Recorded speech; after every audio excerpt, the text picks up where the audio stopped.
बच्चों, जैसे कि हमने लास्ट क्लास में डिस्कस किया था इंटरफेरेंस ऑफ वेव्स, उसमें कई सारी बातें हम लोगों ने किया था। आज हम लोग इंटरफेरेंस की घटनाएं देखेंगे। उसको समझने के लिए दो सेक्शन में हमें एंट्री करना होगा। दो नहीं, तीन सेक्शंस माना जाता है। एक हाइजेंस वेव थ्योरी मिलेगा आपको, एक यंग्स डबल स्लिट एक्सपेरिमेंट मिलेगा, और दूसरा तीसरा चीज मिलेगा थिन फिल्म इंटरफेरेंस। तो मैं सबसे पहले स्टार्ट करूंगा YDSE, then Huygens wave theory. Generally लोग हाइजेंस पहले पढ़ते हैं, देन वाईडीएससी पढ़ते हैं। मैं आपको पहले वाईडीएससी पढ़ाऊंगा, then Huygens wave theory discuss कराऊंगा, एंड लास्ट में थिन फिल्म इंटरफेरेंस। तो आइए शुरुआत करते हैं वाईडीएससी। हम लोग डिस्कस करने जा रहे हैं यंग्स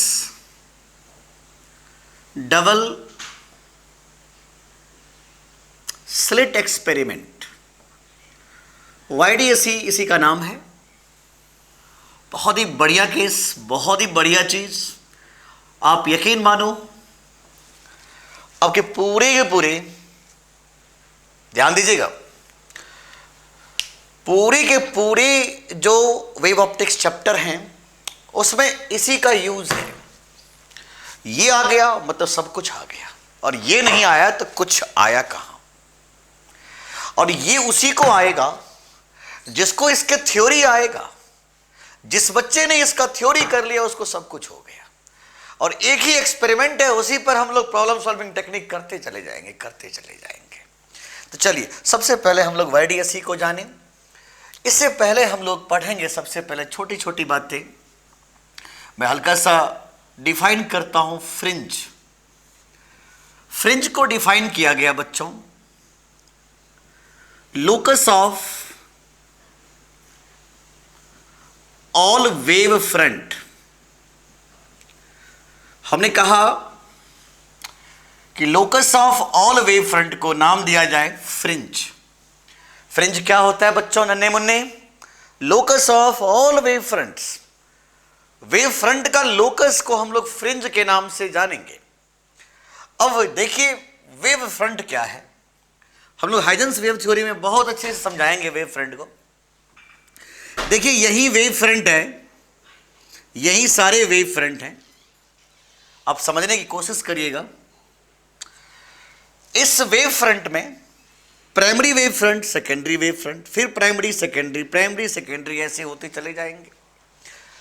तो मैं कहना चाहता हूं कि मान लीजिए कोई सोर्स है, इस सोर्स से वेव निकले हैं, और एक और सोर्स है, इस सोर्स से भी वेव निकले हैं। दोनों सोर्स ने अपना अपना वेव निकाला है, और ये दोनों के दोनों वेव्स इंटरफेरेंस करेंगे। तो मैं कहता हूं कि इस वेव फ्रंट का जो लोकस है, मान लीजिए किसी स्क्रीन के ऊपर में बात करेंगे हम लोग। मान लीजिए यहां लोकस बना, यहां लोकस बना, यहां लोकस बना, यहां लोकस बना, मतलब पूरे स्क्रीन के ऊपर में। हम उसी को कहते हैं fringe. Fringe is nothing. Fringe क्या इमेज को फ्रिंज कहते हैं? नहीं, fringe is the locus of all wave front. Fringe क्या है बच्चों? Locus of all wave front. तो आइए इसको डिस्कस करें हम लोग थोड़े से। अब मुझे लगता है अभी फिलहाल इसकी जरूरत नहीं है, इसको मुझे मिटा देना चाहिए। मैं इसको इरेज कर रहा हूं और मैं सीधा वाईडीएससी की तरफ चलता हूं, और जो बहुत इंपॉर्टेंट माने जाएंगे आपके इस चैप्टर के लिए। तो चलिए शुरू किया जाए, अच्छे से समझिएगा। यंग साहब ने क्या किया था, दो स्लिट लगा दिया। देखिएगा ये दोनों स्लिट्स हैं, बहुत अच्छे से समझना आपको। बोर्ड वाले बच्चे आप स्पेशली केयर करना, क्योंकि आपके बोर्ड एग्जाम में इसके डेरिवेशन और हाइजेंस वेव थ्योरी के डेरिवेशन 100% आने हैं। अपने एंट्रेंस का तो सबसे फेवरेट टॉपिक है ही यार, बोर्ड का भी फेवरेट टॉपिक है। तो क्यों ना मैं इसको बहुत अच्छे से पढ़ लूं, बोलो ना। तो भाई जरा समझो, हमने कहा कि ये कोई स्क्रीन है, यहां पर दो स्लिट लगा दिया गया। पहला स्लिट का नाम S1 और दूसरे स्लिट का नाम S2, ठीक है ना। यहां पर हमने कोई सोर्स लगा दिया, लाइट सोर्स, जिसका नाम था S। मैं आपको एक बात बताना चाहता हूं जो सुनना पड़ेगा आपको। हमने कहा कि इसकी कुछ कंडीशन है। कंडीशन क्या है? YDAC के लिए इसके कुछ नेसेसरी कंडीशन है। मैं चाहता हूं कि उस नेसेसरी कंडीशन को समझिए आप। इसका पहला कंडीशन है, सोर्सेज मस्ट बी कोहेरेंट।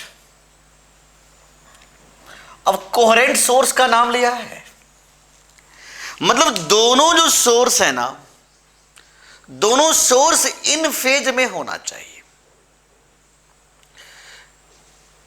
अब हुआ क्या है, यहां से जो वेव निकला है, जब ये यहां आएगा और यहां से वेव निकलेगा, तो ये अपने आप को एक इंडिविजुअल सोर्स की तरह काम करेगा। मेन सोर्स तो ये था, लेकिन ये वेव जब यहां पहुंचागा और यहां पहुंचेगा, तो ये भी इंडिविजुअल सोर्स की तरह काम करेगा और ये भी इंडिविजुअल सोर्स की तरह काम करेगा। तो मैंने कहा कि ये दोनों सोर्स जो हैं, वैसे तो ये स्लिट है, लेकिन जो वेव पास करेगा तो ये सोर्स की तरह काम करेगा। तो ये सोर्स और ये सोर्स दोनों से जो वेव पास कर रहे हैं, ये दोनों लाइट वेव्स इन फेज में होनी चाहिए और दोनों का इंटेंसिटी भी सेम होनी चाहिए। आप याद रखिएगा इस बात को, दोनों वेव्स का इंटेंसिटी सेम होनी चाहिए। तो मैंने कहा कि सोर्सेज मस्ट बी कोहेरेंट। और दूसरी बात, जो बात बहुत इंपॉर्टेंट है, कि हमने बोला सोर्सेज मस्ट बी कोहेरेंट, और second point, light must be monochromatic. अब आप मुझसे पूछोगे कि सर जी ये बता दो कि मोनोक्रोमेटिक सोर्स का क्या मतलब है। What is the meaning of monochromatic source? कोई भी ऐसा सोर्स जिसके पास एक ही वेवलेंथ होंगे, कोई भी ऐसा सोर्स जिसके पास एक ही वेवलेंथ होंगे, वो मोनोक्रोमेटिक सोर्स कहलाएंगे। क्या ये जो लाइट आप देख रहे हो, बल्ब हो, ये वगैरह वगैरह जो भी देख रहे हो, क्या ये मोनोक्रोमेटिक सोर्स है? नहीं यार, ये व्हाइट लाइट है, and white light is made up of 7 different colours, VIBGYOR. तो ये तो मोनोक्रोमेटिक सोर्स हो ही नहीं सकता ना, 7 कलर से बना हुआ है। तो कहोगे किसको मैं कहूंगा मोनोक्रोमेटिक सोर्स? आप एक तरह से कह सकते हो, ये जो लेजर बीम्स देखते हो, लाइट जलाता हूं, तो वो कह सकते हो एक तरह से कि वो मोनोक्रोमेटिक सोर्स है।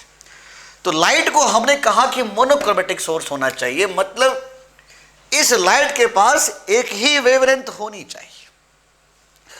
अब जरा ध्यान से समझिएगा, यहां से एक वेव निकला और यहां से एक वेव निकला। हम इसको रे की तरह दिखा रहे हैं आपको समझाने के लिए, बस यहां से वेव निकला और यहां से वेव निकला। और मैं कहा ना कि ये जो सोर्स है, जब ये वेव यहां से पास करेगा तो ये एक इंडिविजुअल सोर्स हो जाएगा और ये भी इंडिविजुअल सोर्स हो जाएगा। क्या मेरी बात समझ में आ रहा है? और ये हाइजेंस वेव थ्योरी का प्रिंसिपल था। तो मैंने कहा कि एक वेव यहां से निकले और एक वेव यहां से निकले, और दोनों के दोनों मेरे बच्चे नन्हे मुन्ने इस स्क्रीन के ऊपर में इंटरफेरेंस करें। दोनों के दोनों इस स्क्रीन के ऊपर में इंटरफेरेंस करें। मान लीजिए कोई सेंट्रल पॉइंट O है, पता नहीं इसका नाम क्या होगा, मैं इसको सेंट्रल पॉइंट बोलता हूं फिलहाल। और मैं कहता हूं कि यहां से y डिस्टेंस पर कोई फ्रिंज बना है। अरे फ्रिंज क्या है यार? अरे फ्रिंज तो locus of all wave front है।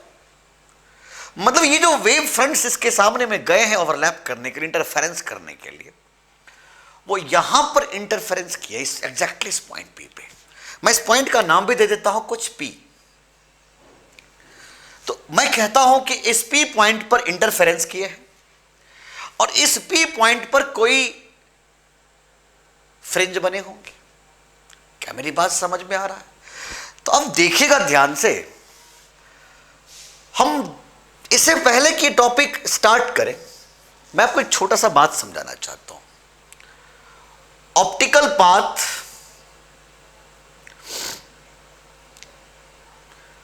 और ज्योमेट्रिकल पाथ, इन दोनों में अंतर क्या है आप इसको समझिए कि किसको ऑप्टिकल पाथ नाम दोगे और किसको ज्योमेट्रिकल पाथ नाम दोगे। तो बच्चों मान लो एक स्लैब है, इसका रिफ्रैक्टिव इंडेक्स म्यू है और इसका थिकनेस टी है। एक लाइट वेव्स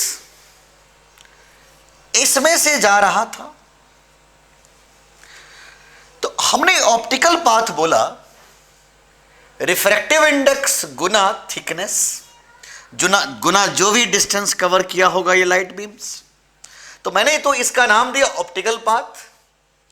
लेकिन जब बात उठता है ज्योमेट्रिकल पाथ का, तो ज्योमेट्रिकल पाथ लिखेंगे सिर्फ टी, कितना डिस्टेंस कवर किया होगा, ये तो ज्योमेट्रिकल पाथ है। लेकिन ऑप्टिकल पाथ के लिए रिफ्रैक्टिव इंडेक्स का होना बहुत जरूरी है। तो इसका मतलब ऑप्टिकल पाथ जो होगा इस केस में वो होगा म्यू गुना टी और म्यू रिफ्रैक्टिव इंडेक्स, और ज्योमेट्रिकल पाथ होगा ओनली टी। तो मुझे लगता है ये बात भी समझ में आ गया है। आप अच्छे से इसको नोट करो, मैं आगे बढ़ता हूं। तो आपने नोट कर लिया है, मैं इसको इरेज करता हूं, थोड़े से समझने की कोशिश करिएगा। काफी महत्वपूर्ण चीज हम समझाने जा रहे हैं बच्चों। हमने सोचा कि इन दोनों स्लिट के बीच में बच्चों सेपरेशन है डी, स्मॉल डी, और इसके बीच में जो सेपरेशन है उसको मैंने कैपिटल डी लिखा। तो मैं एक बार बोलता हूं, ये डी क्या है और ये डी क्या है। ये डी है सेपरेशन बिटवीन द स्लिट्स, और ये कैपिटल डी क्या है, distance of screen from the slit. इस स्लिट से कितने डिस्टेंस है, कैपिटल डी, और लेमडा को हमने क्या नाम दिया, वेवलेंथ। किसका वेवलेंथ, जो लाइट आ रहा है उसका वेवलेंथ। तो चलिए अब हम शुरुआत करें बच्चों, और मैं यहां से स्टार्ट करने जा रहा हूं। ये y क्या है ये भी बता दीजिए मुझे, ये y क्या है। ये y है distance of fringe from central point से इतने डिस्टेंस पर फ्रिंज बने हैं, यही y है। ये भी बात आपको समझ में आ गया, छोटी छोटी बातें समझना है बस। तो चलिए मैं लिखता हूं ऑप्टिकल पाथ डिफरेंस। क्या लिखता हूं, optical path difference. Optical path difference को मैं लिखूंगा डेल्टा एक्स से। जरा समझिएगा हम कैसे ऑप्टिकल पाथ डिफरेंस निकालेंगे। तो अपने पास दो वेव्स हैं, पहला वेव ये वाला है बच्चों, और दूसरा वेव ये वाला है। तो चलिए ऑप्टिकल पाथ लिखना शुरू करें। रिफ्रैक्टिव इंडेक्स कितना था, यहां भी एयर था और यहां भी एयर था। तो मैं यहां का ऑप्टिकल पाथ क्या लिखूंगा, 1 टाइम्स SS2, 1 टाइम्स SS2, यही ऑप्टिकल पाथ है बच्चों। प्लस इससे यहां से लेके यहां तक का ऑप्टिकल पाथ क्या होगा, 1 टाइम्स S2P। तो ये तो पहला वेव का ऑप्टिकल पाथ आ गया ना बच्चों, बोलिए ना। ऐसे ही अब दूसरे वेव का ऑप्टिकल पाथ निकालने जा रहे हैं। तो हम कहेंगे, चूंकि डिफरेंस कह रहा है तो मैं माइनस कर देता हूं। क्या लिखूंगा, 1 times SS1, 1 times SS1 plus 1 times S1P। जरा समझने की कोशिश करिएगा, ये जो आपने निकाला है ये दोनों वेव्स के बीच में पाथ का डिफरेंस, ये दोनों वेव्स के बीच में बच्चों पाथ का डिफरेंस। तो मेरा पाथ का डिफरेंस आया कितना, SS2 minus SS1, SS2 minus SS1 plus S2P minus S1P। अब आपको समझना तो पड़ेगा, सुनिएगा, ध्यान से सुनिएगा। मैं दूसरा मार्कर ले लेता हूं। लुक, जरा देखिएगा, ये जो सोर्स है ना बिल्कुल सेंट्रल लाइन पर है, ये जो सोर्स है ना बिल्कुल सेंट्रल लाइन पर है। इसका मतलब जनाब ये dy2 होगा। और आप क्या बोलोगे कि सर जी ये भी dy2 होगा। मान लीजिए ये डिस्टेंस है, लेट अस अज्यूम x0, मेरी मर्जी है मैं कुछ भी मान लूं, क्या दिक्कत है। हमने बोला कि अगर ये डिस्टेंस है x0 तो SS1 क्या होगा, अंडर रूट में x0 स्क्वायर प्लस d²/4। बिल्कुल पाइथागोरस थ्योरम लगा दिया मैंने। अगर मैं पूछता हूं SS2 क्या होगा, तो आपका जवाब होगा x0 स्क्वायर प्लस d²/4, ये भी SS2 होगा। और आप क्या जानते हो बच्चों, आप जानते हो अच्छे से कि अगर ये सोर्स इस सेंट्रल लाइन पर नहीं होगा तो ये ऑप्टिकल पाथ और ये ऑप्टिकल पाथ सेम नहीं होगा। लेकिन चूंकि ये सोर्स सेंट्रल लाइन पर लाई कर रहा है तो ये वाला और ये वाला देख रहे हो इक्वल हो गया है। तो अगर ये दोनों इक्वल हो गए तब तो ये गए। मतलब मेरे कहने का मतलब क्या है, जरा समझने की कोशिश करें। मेरे कहने का सिर्फ इतना मतलब है कि अगर मैं S2P और S1P निकाल लिया तो मेरा ऑप्टिकल पाथ डिफरेंस आ जाएगा। तो बच्चों मैं सबसे पहले क्या चाहूंगा कि कैसे भी करके S2P और S1P निकल जाए। S2P माइनस S1P जैसे ही निकलेगा तो हम कह देंगे कि अरे सब कुछ तो अपने आप होते चले जाएगा। तो मुझे ऑप्टिकल पाथ डिफरेंस निकालना है, मुझे ऑप्टिकल पाथ डिफरेंस निकालना पड़ेगा बच्चों। तो चलिए मैं इसको इरेज करता हूं, अब इसको समझने की कोशिश करें। तो मुझे करना क्या होगा, मुझे क्या करना होगा, थोड़ा ध्यान से सुनिएगा। हमें यहां पर 2 ट्रायंगल लेना होगा। थोड़े से ज्योमेट्री यूज कर रहा हूं, ध्यान दीजिएगा। हम थोड़े से यहां पर ज्योमेट्री यूज कर रहे हैं। मैं नाम देता हूं M और मैं नाम देता हूं N। यहां पर 2 ट्रायंगल है। पहला ट्रायंगल का नाम है PS2N, PS2N, पहला ट्रायंगल का नाम है PS2N। और दूसरा ट्रायंगल का नाम है PS1M, दूसरे ट्रायंगल का नाम है PS1M। तो पहला ट्रायंगल का नाम था PS2N। तो चलिए जरा इस ट्रायंगल को थोड़े से ऑब्जर्व करते हैं। और बच्चों मैं कह सकता हूं क्या, इस ट्रायंगल में देख करके मुझे ऐसा लगता है कि पाइथागोरस थ्योरम यूज कर रहा हूं मैं। S2P का स्क्वायर, S2P का square is equal to S2N का स्क्वायर, S2N का स्क्वायर प्लस PN का स्क्वायर। मैं फिर से बोल रहा हूं, S2P का स्क्वायर बराबर S2N का स्क्वायर प्लस PN का स्क्वायर। जरा बच्चों मुझे बताइए S2N क्या हो गया। S2N है कैपिटल D का स्क्वायर प्लस PN क्या लिखेंगे आप, PN का वैल्यू हो जाएगा, ये रहा y और ये रहा dy2। तो मैं लिखूंगा y प्लस dy2 का स्क्वायर।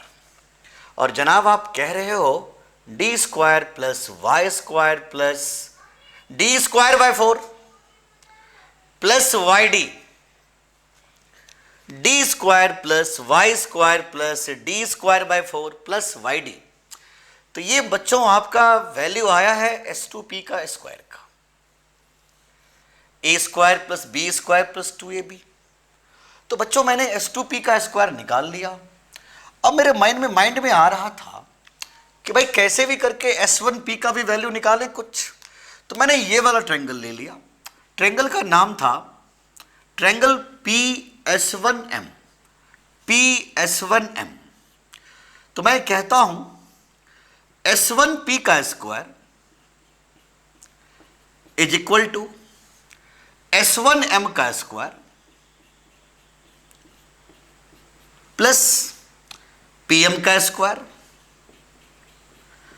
मेरे बच्चे नन्हे मुन्ने फिर से बोलिएगा, ये S1M क्या है? कैपिटल D है, तो मैंने लिख दिया कैपिटल D का square plus y minus dy2 का स्क्वायर, बिकॉज ये पूरा y है और ये dy2 है, तो ये डिस्टेंस क्या होगा? y minus dy2। तो मैंने सॉल्व कर दिया इसको, d square plus Y square plus D square by 4 minus Y D. और जनाब आप समझने की कोशिश करें, ये S1P का स्क्वायर निकाला है आपने और वो S2P का स्क्वायर निकाला है आपने। आपको क्या चाहिए? आपको चाहिए S2P माइनस S1P, आपको चाहिए S2P माइनस S1P। तो बच्चों मैंने ये सोचा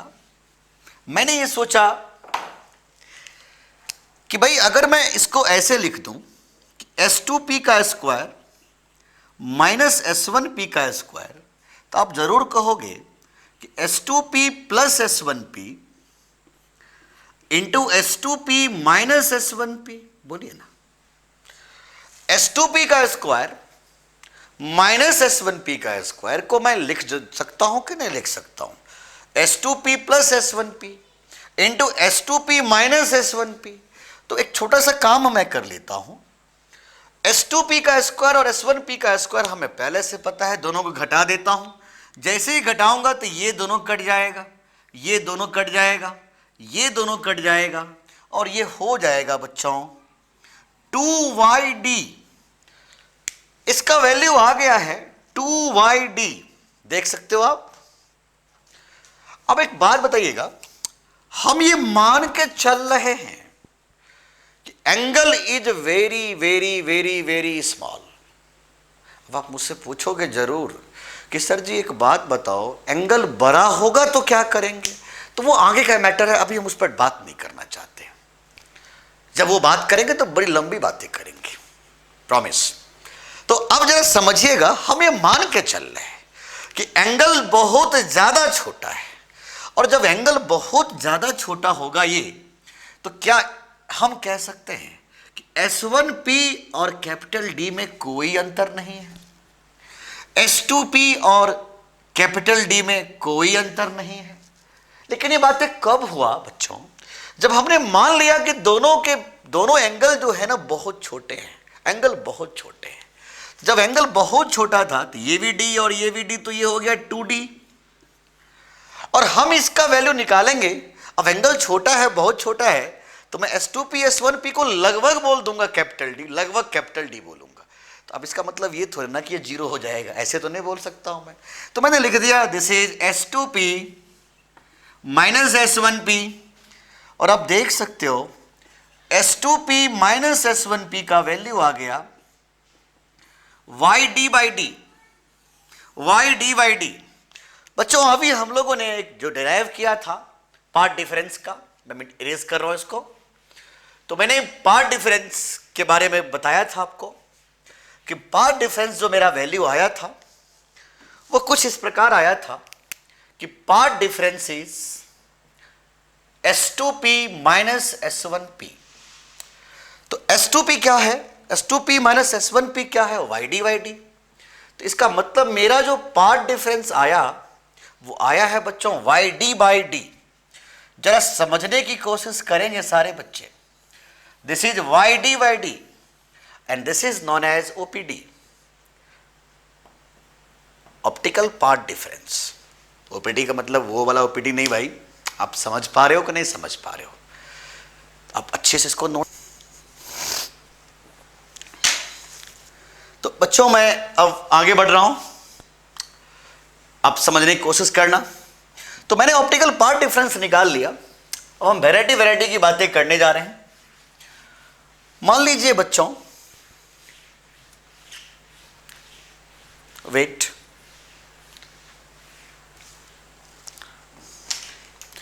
तो चलिए अब इससे आगे बढ़े हम लोग।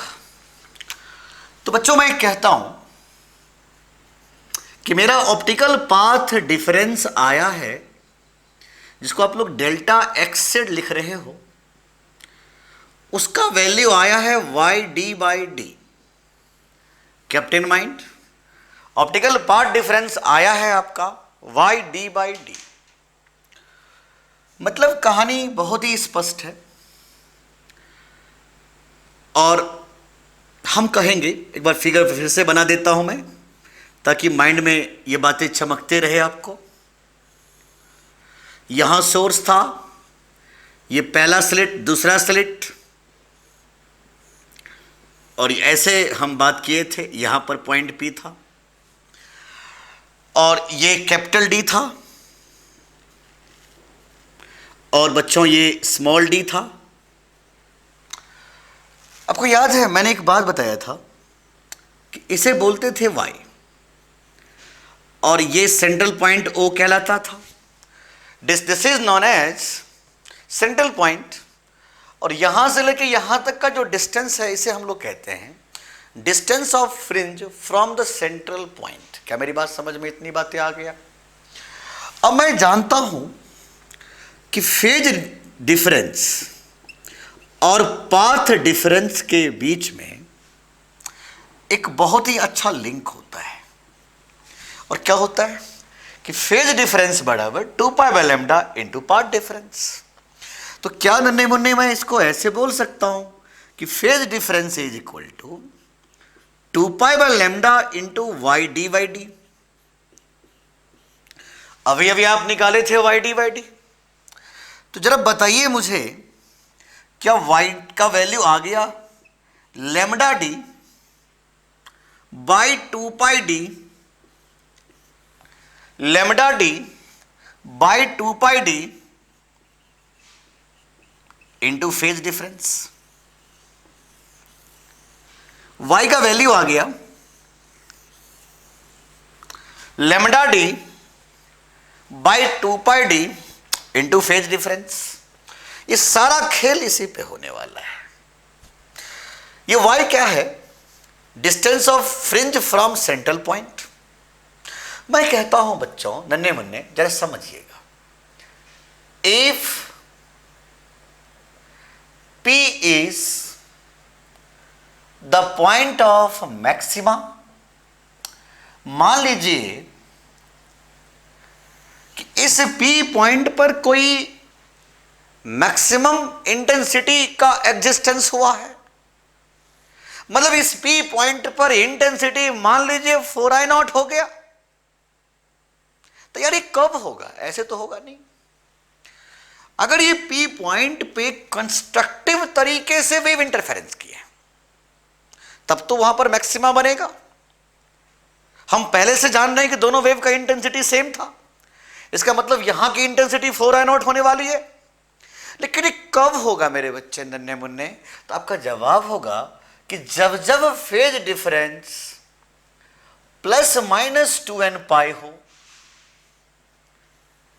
जहां n का वैल्यू 0, 1, 2, 3, 4,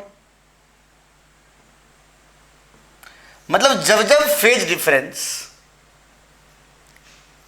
0,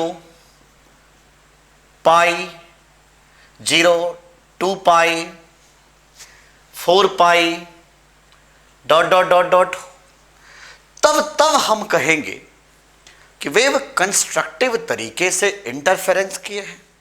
या दूसरे सेंस में आप ये भी तो बोल सकते हो कि जब जब दो वेव्स के बीच में पाथ का difference plus minus L lambda हो जाए, तब हम क्या बोलेंगे? जहां n का वैल्यू 1, 2, 3, 4, तो हम कहेंगे जब लैम्डा 3 लैम्डा है ना, तो हम कहेंगे कि वेव कंस्ट्रक्टिव तरीके से, जीरो भी, वेव कंस्ट्रक्टिव तरीके से इंटरफेरेंस करेंगे। तो ये कंडीशन हमने थोड़ी देर हमने कल के लेक्चर में डिस्कस किया था, याद करिए आप। तो अब हम लोग बात करेंगे कि यार कितने डिस्टेंस पर मैक्सिमा का एग्जिस्टेंस हुआ है स्क्रीन पे। तो चलिए कोई दिक्कत नहीं है, हमें पता है y का वैल्यू होता है lambda D by 2 pi D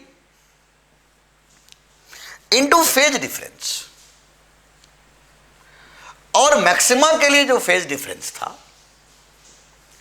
maxima के लिए जो फेज डिफरेंस था वो था प्लस माइनस 2n पाई मैक्सिमा के लिए। मैं सॉल्व कर देता हूं तो y का वैल्यू आ गया plus minus N lambda D by D. मतलब बच्चों एक बात समझ में मुझे आ चुका है, जब n का वैल्यू 0 1 2 3 4, आप चाहते तो यहां से भी बात कर सकते थे कि अगर इस पाथ डिफरेंस का value plus minus N lambda होता तो मैं जरूर कहता कि वहां पर मैक्सिमम इंटेंसिटी हुआ है। तो बात तो एक ही है। तो मुझे कंफर्म ये पता लगा कि इतने डिस्टेंस पर मैक्सिमा बना है। तो अब आप देखो, आपने क्या देखा कि y बराबर plus minus N lambda D by D, इस जगह पे कोई मैक्सिमा बना है जहां n का वैल्यू 0 1 2 3 4। अब मैं जो बोलने जा रहा हूं उसको ध्यान से सुनिएगा। हमने पुट कर दिया n का वैल्यू 0, तो n का वैल्यू 0 पुट किया तो y का वैल्यू भी 0 कहलाया। n का वैल्यू 0 पुट किया तो y का वैल्यू भी 0 हो गया। बच्चों नन्हे मुन्ने, इसको हम लोग नाम देंगे, इसको हम लोग नाम देंगे आज सेंट्रल मैक्सिमा। इसको हम लोग नाम देने जा रहे हैं central maxima, because y equal to 0 कहां है यार? y इक्वल टू 0 तो बिल्कुल सेंटर पे लाई कर रहा करेगा। जिसको मैं सेंट्रल पॉइंट कहता था, आज ये नया नाम लेके आया, उसका नाम हुआ सेंट्रल मैक्सिमा। और मैं कहूंगा कि यहां पर वेव कंस्ट्रक्टिव तरीके से इंटरफेरेंस कर रहे हैं, और यहां पर वेव की इंटेंसिटी, वेव की नहीं, दोनों वेव की जो कंबाइंड इंटेंसिटी है वो 4I0 हो गई है। तो जरा समझने की कोशिश करिएगा। तो मैं कहूंगा कि जब n का वैल्यू 0 पुट किया तो y का वैल्यू 0 है, इसका नाम है सेंट्रल मैक्सिमा। तो मैं कहूंगा कि इस जगह पे फेज डिफरेंस जो होगा वो 0 होगा, क्योंकि हमें पहले से पता है कि फेज डिफरेंस होता है प्लस माइनस 2n पाई और पाथ डिफरेंस होता है प्लस माइनस एन लैम्डा। खुद एनालाइज करिएगा 0 1 2 3 4। तो जब फेज डिफरेंस 0 होगा या पाथ डिफरेंस भी 0 होगा तो मैं कहूंगा कि वो सेंट्रल मैक्सिमा का पॉइंट है। आइए इस बात को फिर से एनालाइज करिएगा। जब दो वेव्स के बीच में जिस पॉइंट पर फेज डिफरेंस 0 हो या जिस पॉइंट पर दो वेव्स के बीच में पाथ डिफरेंस 0 हो, वो सेंट्रल मैक्सिमा कहलाएगा और इस दौर में y का वैल्यू 0 हो जाएगा। आइए मैं फिर से बात करता हूं। पुट n बराबर 1, तो मैं देख सकता हूं यहां पर y का वैल्यू जो आया है plus minus lambda D by D. यार इसका क्या मतलब है? ये तो प्लस में भी है माइनस में भी है y के वैल्यूज। तो पहले तो मैं आपको बताऊं कि इसका नाम दिया गया फर्स्ट मैक्सिमा। फर्स्ट मैक्सिमा या फर्स्ट ब्राइट फ्रिंज। अब आप मुझसे पूछोगे कि सर जी ये प्लस माइनस का क्या सिग्निफिकेंस है, इसको मुझे थोड़ा एक बार समझा दीजिए, मैं बताता हूं। y का वैल्यू प्लस मतलब ओरिजिन से ऊपर, और y का वैल्यू माइनस मतलब ओरिजिन से नीचे। मतलब ये जो वैल्यूज है ये तो कहलाया लैम्डा डी बाई डी, और ये जो है ये कहलाया minus lambda D by D. इसका तो यही मतलब है ना कि इसको भी हम लोग कहेंगे पहला मैक्सिमा, और इसको भी हम लोग बोलेंगे पहला मैक्सिमा। ये भी पहला मैक्सिमा है और ये भी पहला मैक्सिमा है। बोलो नन्हे मुन्ने, आप समझ रहे हो बातें?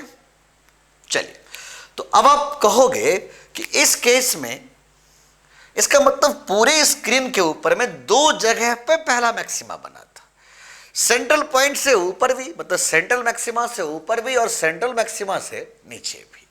और इस जगह पे जो फेज डिफरेंस होगा, अब आप खुद बताओ, एक पुट किया तो 2 पाई लिखेंगे, और जो पाथ डिफरेंस होगा क्या होगा, लैम्डा।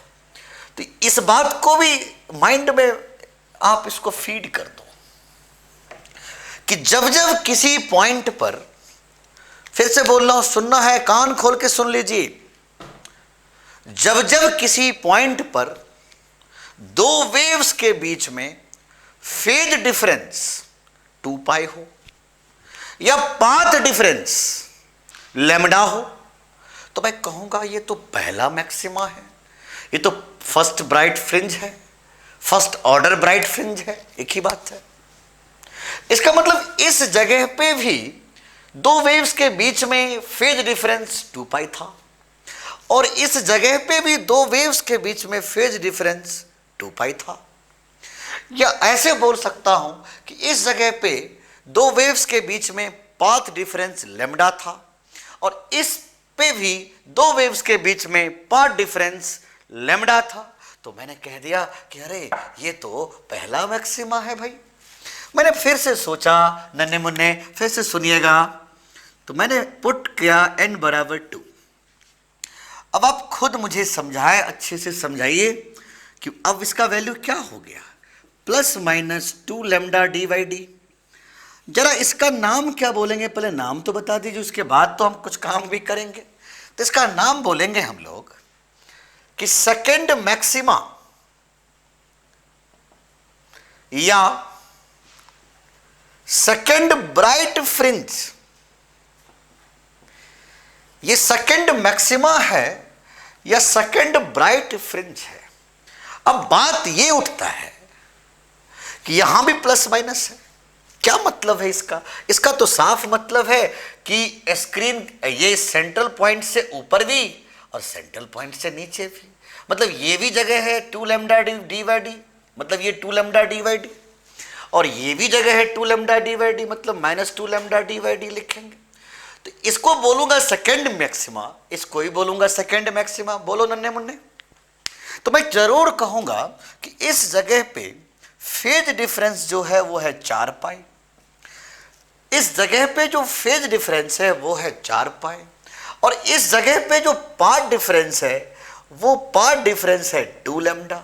इस बात को भी माइंड में सेट कर लीजिए। जब जब पाथ डिफरेंस दो वेव्स के बीच में 2 लैम्डा हो, जब जब पाथ डिफरेंस दो वेव्स के बीच में 4 पाई हो, तो वो सेकेंड मैक्सिमा कहलाएगा। मतलब इस जगह पे दो वेव्स के बीच में पाथ डिफरेंस 2 लैम्डा था, इस जगह पे दो वेव्स के बीच में फेज डिफरेंस 4 पाई था, तो मैंने इसका नाम दे दिया सेकेंड मैक्सिमा। मुझे उम्मीद है यहां तक समझ में आ गया है। आप अच्छे से इसको नोट करो, मैं आगे बढ़ता हूं। तो चलिए बच्चों, तो हम लोगों ने यहां तक तो समझ लिया था मैक्सिमा के केस में। अब हम लोग थोड़े से और टॉपिक को आगे बढ़ाएं।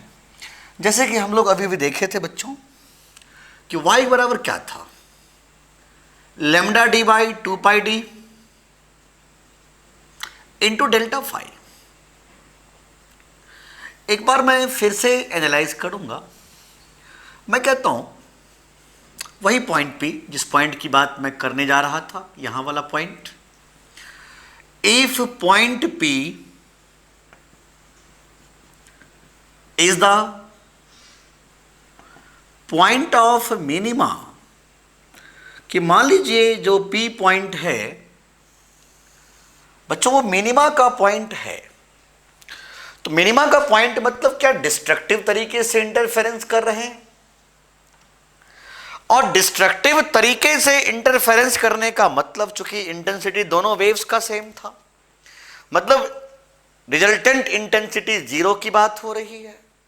मतलब जब जब मिनिमम इंटेंसिटी की बात उठेगी तो YDAC में जीरो नाम लेंगे, याद रखिएगा YDAC में। मतलब मेरे कहने का कि जब जब मिनिमा की बात उठेगा तो हम पहले से जानते हैं कि इन दोनों वेव्स के बीच में फेज का डिफरेंस ±2n - 1 होगा। जब हम ऐसे बोले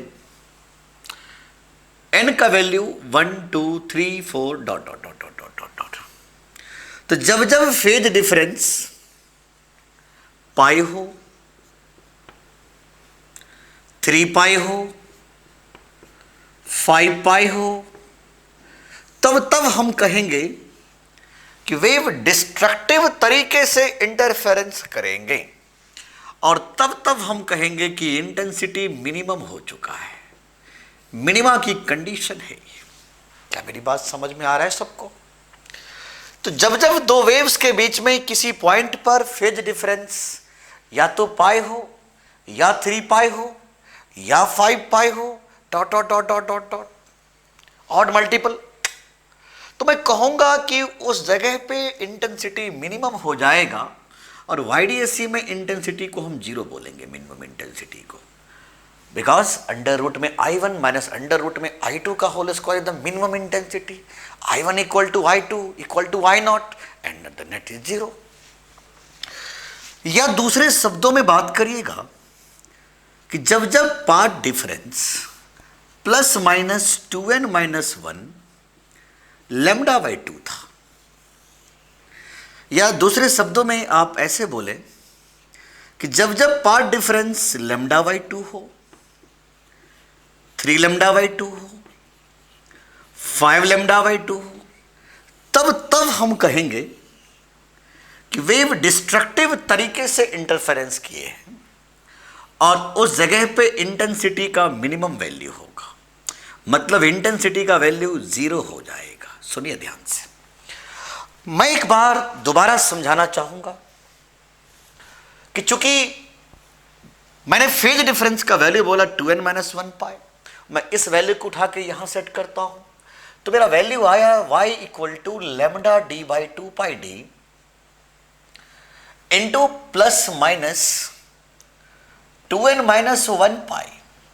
खुद सोचिएगा बच्चों कि y का वैल्यू कितना आ गया, ±2n - 1 λd/2d, जहां पर n का वैल्यू 1 2 3 4 है।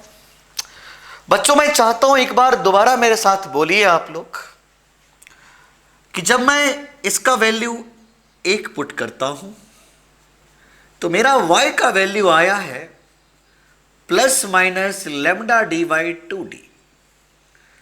क्या नन्हे मुन्ने, इसको मैं बोलूंगा पहला मिनिमा। आपके माइंड में ये बातें उठ रहा होगा कि सर इसको सेंट्रल मिनिमा क्यों नहीं बोल रहे? यार सेंट्रल मिनिमा तो तब होता ना जब y का वैल्यू जीरो होता, लेकिन मिनिमा के केस में ऐसा कोई चीजें एग्जिस्ट नहीं करता। मानिए इस बात को, y का वैल्यू जीरो पे मिनिमा एग्जिस्ट नहीं कर सकता, जैसे कि मुझे ये बोलना है। इसीलिए इसका नाम दिया फर्स्ट मिनिमा या फर्स्ट डार्क फ्रिंज। इस सिचुएशन में नन्हे मुन्ने हम ऐसे बोलेंगे कि फेज डिफरेंस हो रहा होगा उस वक्त पाई, या पाथ डिफरेंस हो रहा होगा λ/2। तो जब जब हम ये बोलेंगे कि किसी पॉइंट पर दो वेव्स के बीच में पाथ डिफरेंस या तो λ/2 हो या फेज डिफरेंस पाई हो तो मैं कहूंगा नन्हे मुन्ने कि वो जो पॉइंट P है ना, एग्जैक्टली वो पॉइंट P वो मिनिमा का पॉइंट है।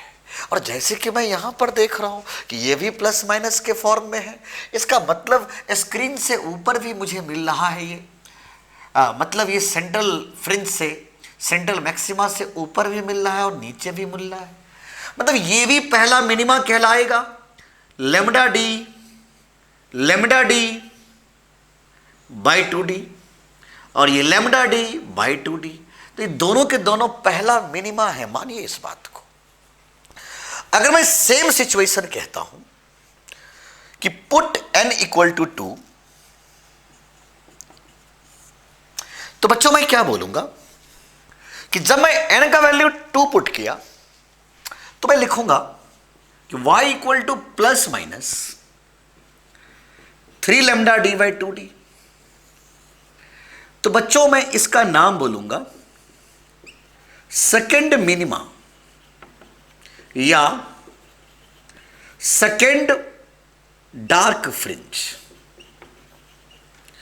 तो बच्चों इस सिचुएशन में जो फेज डिफरेंस है वो क्या होगा, 3 पाई, और जो पार्ट डिफरेंस होगा वो होगा 3 लेमडा बाई 2।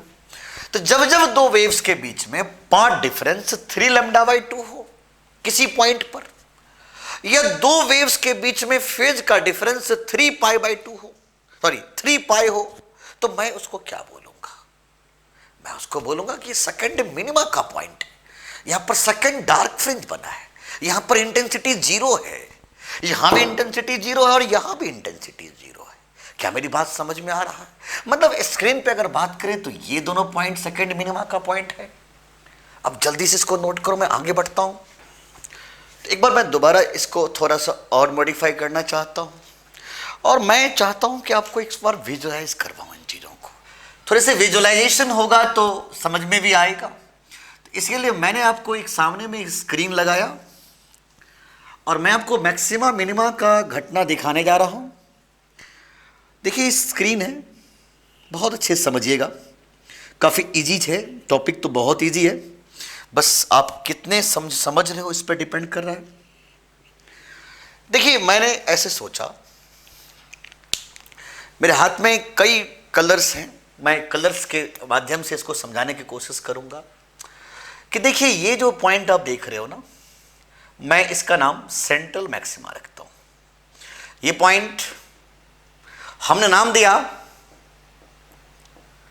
Central maxima. तो बच्चों यहां पर y का वैल्यू 0 है, और अगर बात करूं मैं तो यहां पर मैं कहता हूं कि फेज डिफरेंस 0 और पार्ट डिफरेंस भी 0। ये सेंट्रल मैक्सिमा का पॉइंट है, और बच्चों मैं इसका नाम देता हूं, इसका नाम देता हूं, इसका नाम देता हूं फर्स्ट मैक्सिमा, इसका भी नाम देता हूं मैं फर्स्ट मैक्सिमा। तो बच्चों यहां पर हम अगर बात करें तो y का वैल्यू हो जाएगा लेमडा डी बाई डी, और यहां का वैल्यू होगा minus lambda D by D. बच्चों मैं अगर बात करूं मैं तो यहां पर फेज डिफरेंस था 2 पाई, पार्ट डिफरेंस था लेमडा, यहां पर फेज डिफरेंस होगा 2 पाई, पार्ट डिफरेंस होगा लेमडा। अगर बात मैं यहां पर करूं तो मैंने इसका क्या नाम दिया बच्चों, मैंने इसका नाम दिया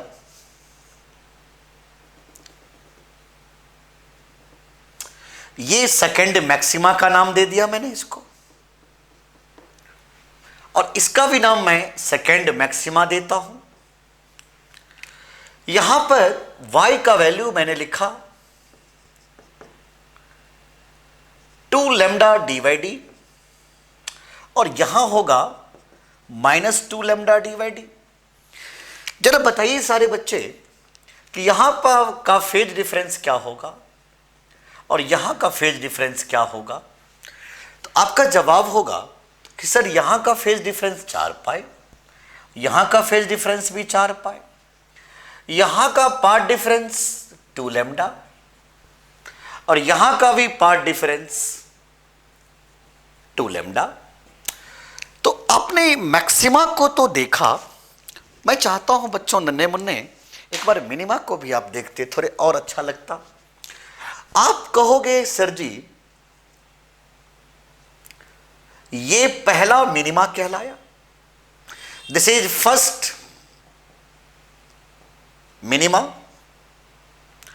फर्स्ट मिनिमा, और ये वैल्यू है लैम्डा डी बाई 2d और ये वैल्यू है minus lambda D by 2d। यहां पर फेज डिफरेंस था पाई, पार्ट डिफरेंस था लैम्डा बाई 2। यहां भी हम बात करेंगे,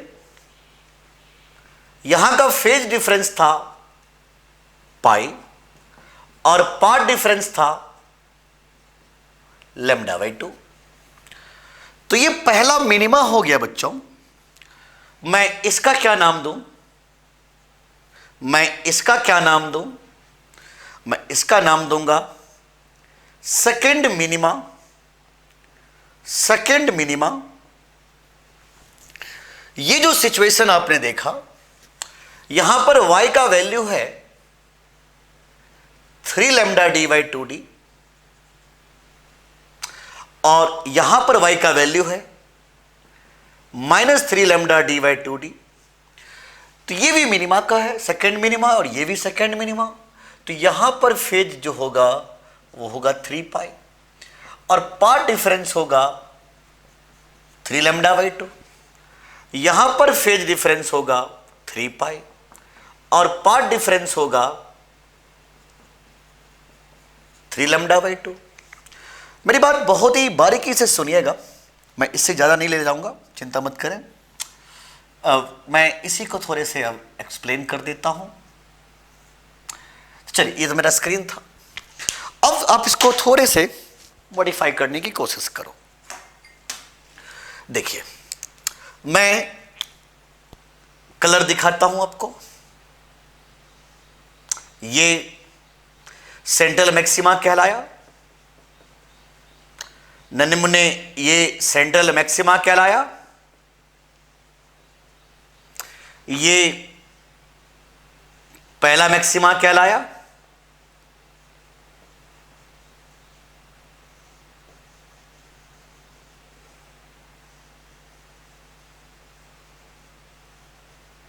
ये पहला मैक्सिमा कहलाया।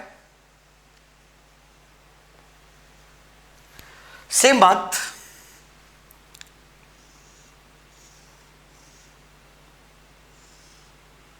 ये भी पहला मैक्सिमा कहलाया।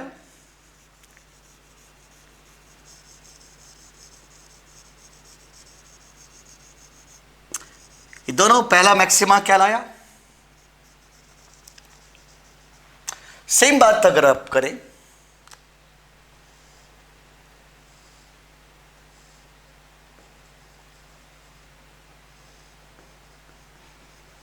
ये दूसरा मैक्सिमा कहलाया।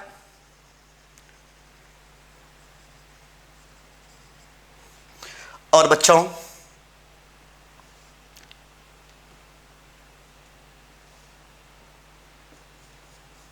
ये भी दूसरा मैक्सिमा कहलाया।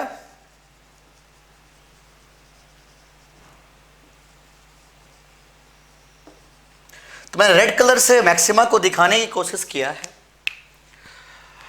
और अगर मैं पहला मिनिमा का नाम लूं बच्चों, तो आपका जवाब होगा कि सर जी ये है पहला मिनिमा। मैंने ब्लैक कलर से मिनिमा को दिखाने की कोशिश किया है। ये पहला मिनिमा और ये भी पहला मिनिमा, ये दोनों के दोनों पहला मिनिमा को रिप्रेजेंट कर रहा है। ये दोनों के दोनों पहला मिनिमा को रिप्रेजेंट कर रहा है। ये पहला, ये दूसरा मिनिमा और ये दूसरा मिनिमा। जरा समझिएगा ध्यान से। तो बच्चों, मैं जो समझाने जा रहा हूं उसको थोड़े ध्यान से सुनिएगा। अपने पूरे स्क्रीन पर एक गजब का दृश्य देखा कि यार पूरे के पूरे स्क्रीन पर एक अल्टरनेट पैटर्न बन रहा है। Maxima minima, maxima minima, maxima minima, maxima minima. और भाई कह सकता हूं, दावे के साथ कह सकता हूं कि ये जो जगह है ना, यहां पर इंटेंसिटी 4I0, यहां पर इंटेंसिटी 4I0, यहां पर इंटेंसिटी 4I0, यहां पर इंटेंसिटी 4I0, यहां पर इंटेंसिटी 4I0, यहां पर इंटेंसिटी 0, यहां पर इंटेंसिटी 0, यहां पर इंटेंसिटी 0, यहां पर इंटेंसिटी 0। तो मतलब पूरे स्क्रीन पर मैक्सिमा मिनिमा का पैटर्न बन रहा है।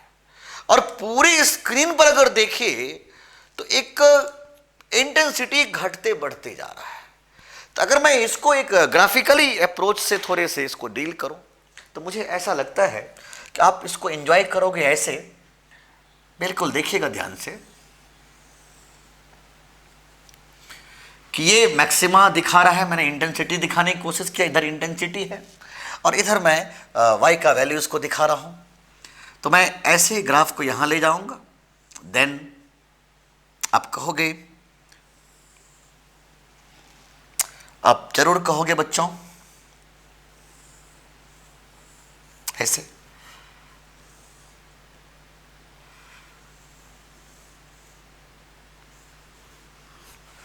तो ये जो आप देख रहे हो, इस ग्राफ को भी थोड़े से समझने की कोशिश करना।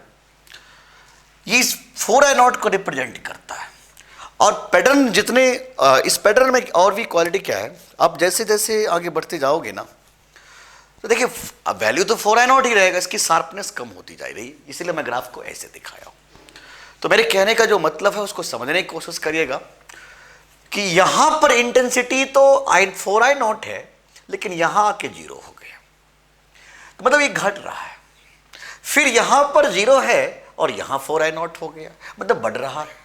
मतलब पूरे स्क्रीन पर एक इंटेंसिटी का वेरिएशंस मुझे दिखाई दे रहा है। तो चलिए इसी पर हम लोग बात करेंगे आगे। इसको जल्दी से आप नोट कर लो।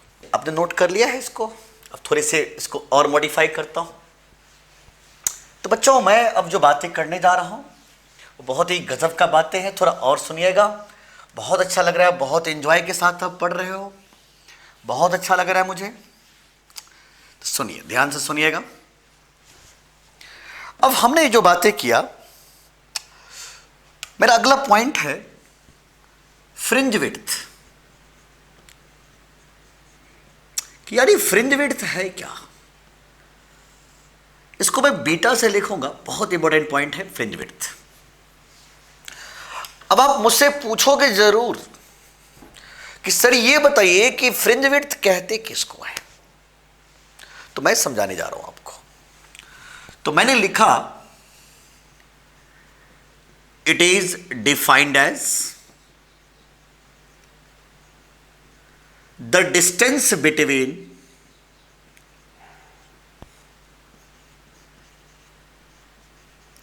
To consecutive maxima.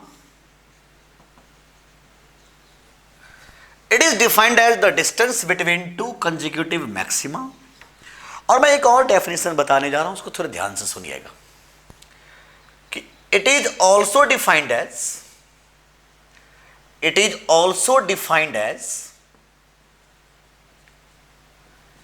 the distance between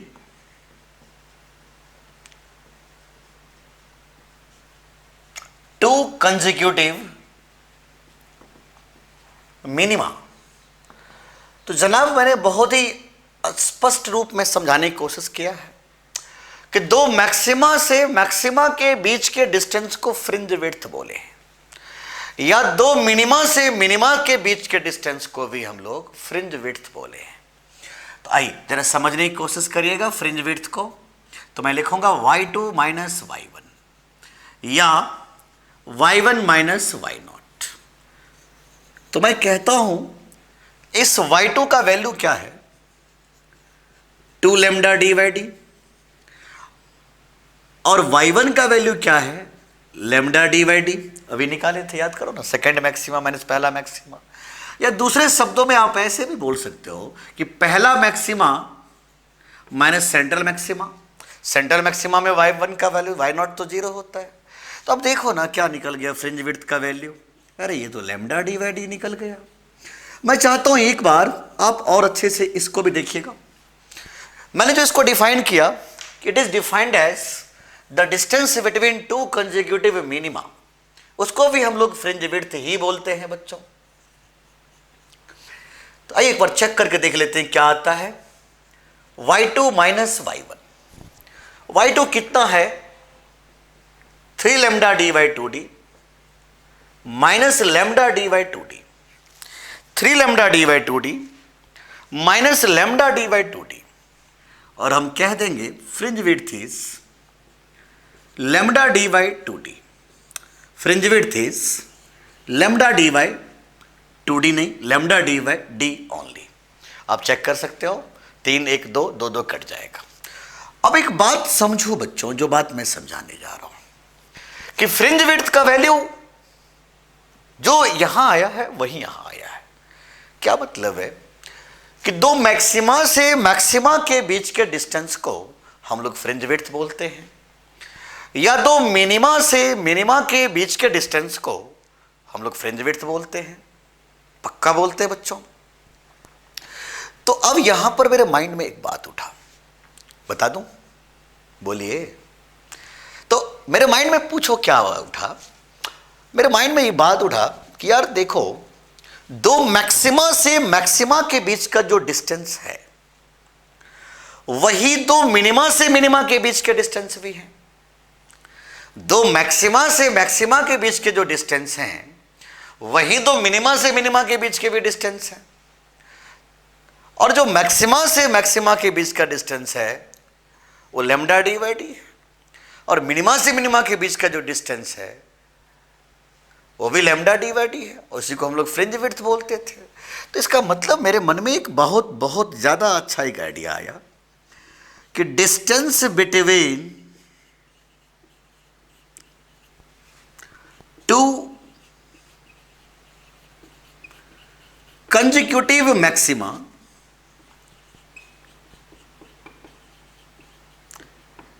is the width of minima and vice versa।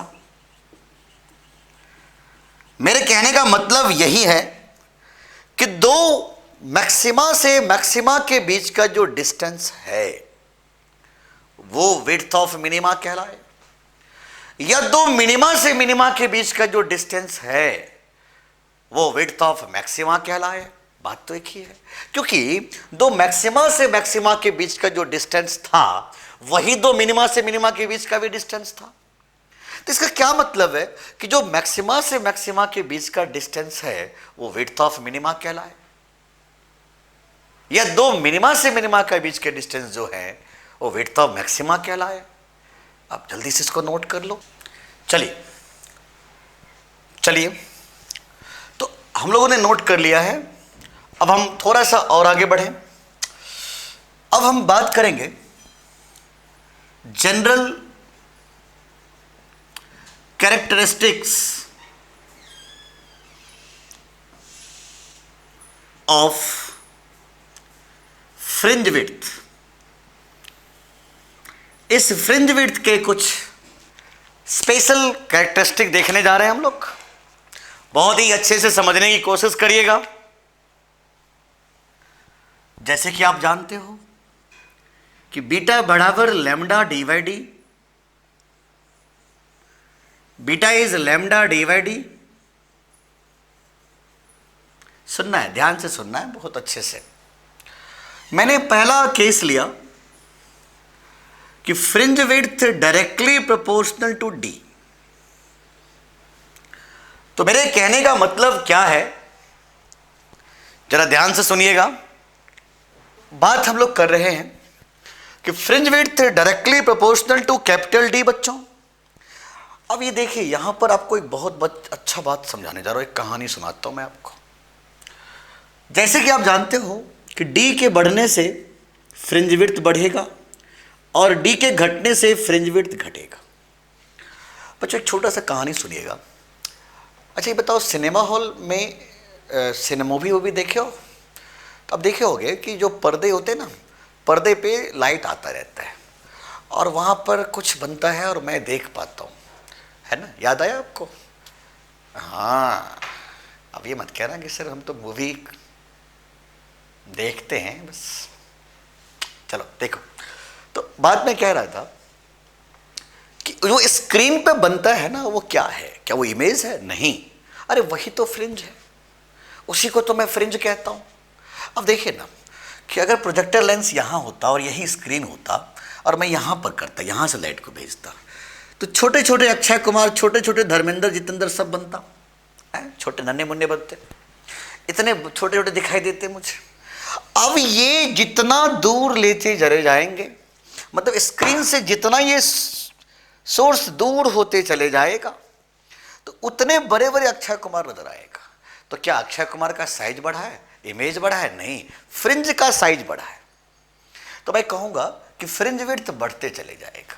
तो as D increases fringe width increases and D decreases fringe width decreases.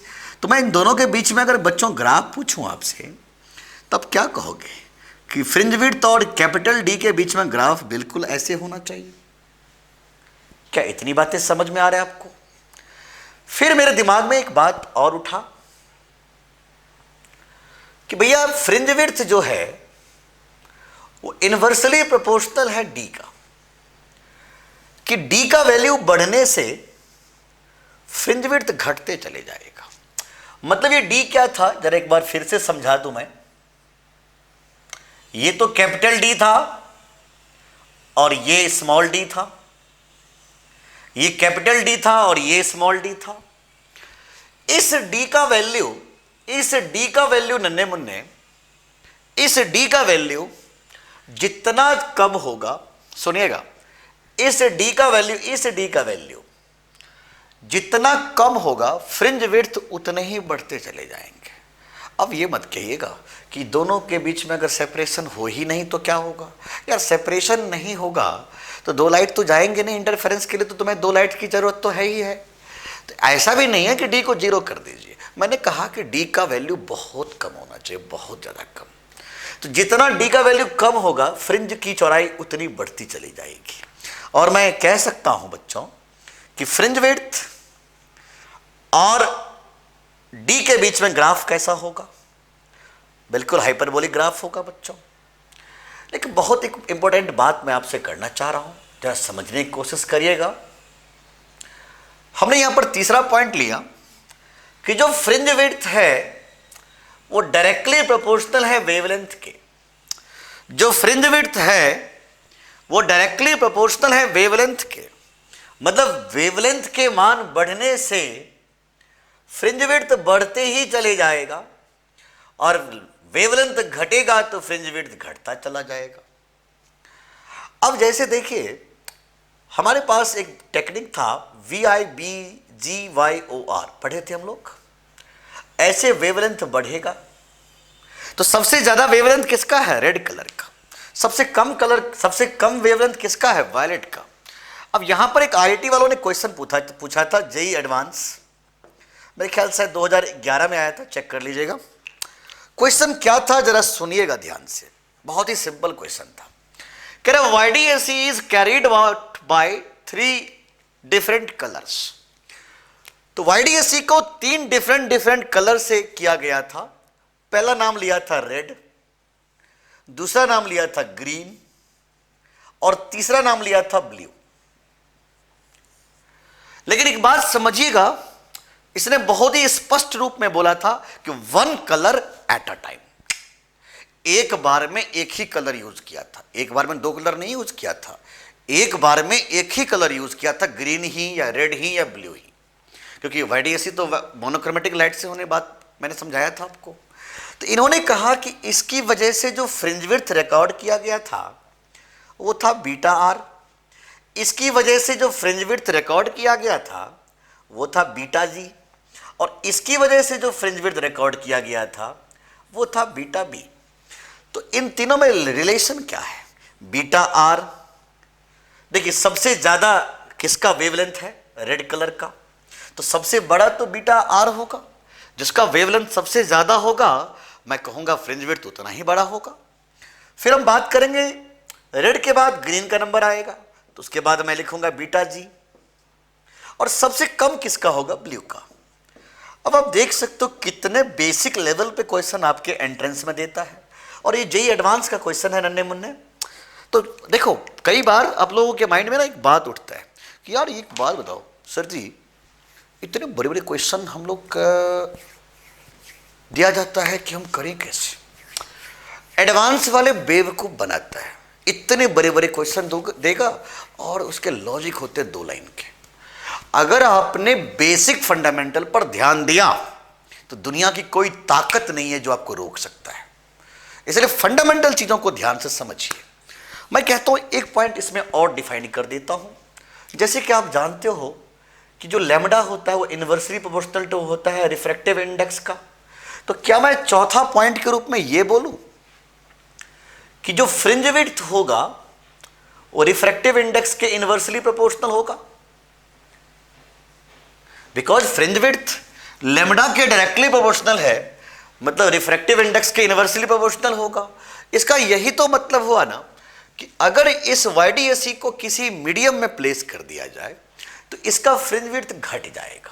तो चलिए फटाफट इसको नोट कर लीजिए बच्चों। हमें उम्मीद है आपको बहुत अच्छे समझ में आ गया होगा। तो इससे आगे का कॉन्सेप्ट हम लोग अगले लेक्चर में देखेंगे। आज के लिए इतना ही है, बाय।